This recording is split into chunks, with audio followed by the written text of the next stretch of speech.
அதாவது வைகுண்ட லோகம் வைகுண்ட லோகம்ங்கிறோம். எதனால அது வைகுண்டம்? பெருமாள் அங்க இருக்கிறதுனால அது வைகுண்டம். பெருமாள் அங்க இல்லைன்னா அது ஏற்றம் கிடையாது.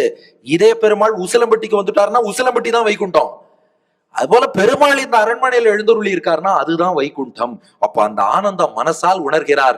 இந்த உடல் விட்டு இரவி மண்டலத்தோடு ஏகி இவ்வண்டம் கழித்து இடையில் ஆவரணம் ஏழ்போய் அந்தமில் பாழ்கடந்து அழகார் விரசைதனில் குளித்து அங்கு அமானவனால் ஒளிக்கொண்ட சோதியும் பெற்று அமரர் வந்து வாழ்த்தி வழிநடத்த வைகுந்தம் புக்கு மாமணி மண்டபத்து சென்று அடியார் குழாங்கள் அழகோலக்கம் இருக்க ஆனந்தமயமான மாமணி மண்டபத்து படியாதுமில் படுக்கையாயிருக்கும் அனந்தன் பணாமணிகள் தம்மின் ஒளிமண்டலத்தின் இடையில் வடிவாரும் மாமலரால் வலவருகும் மற்ற மண்மகளும் மாய்மகளும் இடவருகும் இருக்க நடுவாக வீற்றிருக்கும் நாராயணனை செவிக்க போறேங்கிற எண்ணத்துல குச்சேலர் உள்ளே செல்கிறார். உள்ளே போன குச்சேலருக்கு அதை விட பேரின்பம் காத்திருக்கான்.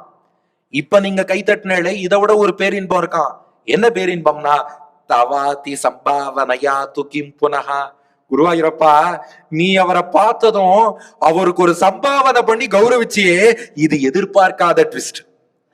வைகுண்டத்துக்குள்ள போறோம்னு எதிர்பார்ப்போட போனார். ஆனா உள்ள போகும்போது குருவாயூரப்பா உன்னுடைய அதி சம்பாவனையா, சம்பாவனைனா மரியாதை, அதி சம்பாவனைனா மிகச்சிறந்த மரியாதை. அதனாலே துக்கிம் புனகா, ஐயோ அதை என்னன்னு சொல்வது, இதுக்கு மேல என்னப்பா வேணும்? உன்னுடைய அந்த மரியாதை. அதாவது என்ன ஆறுது, குச்சேலர் உள்ளே நுழைகிறார். இவருக்கு என்ன எண்ணம்? கிருஷ்ணன் என்ன ஞாபகம் வச்சுருப்பானா? ஞாபகம் இருந்தாலும் நேரம் இருக்குமா? நேரம் இருந்தாலும் சந்தர்ப்பம் வாய்க்குமா?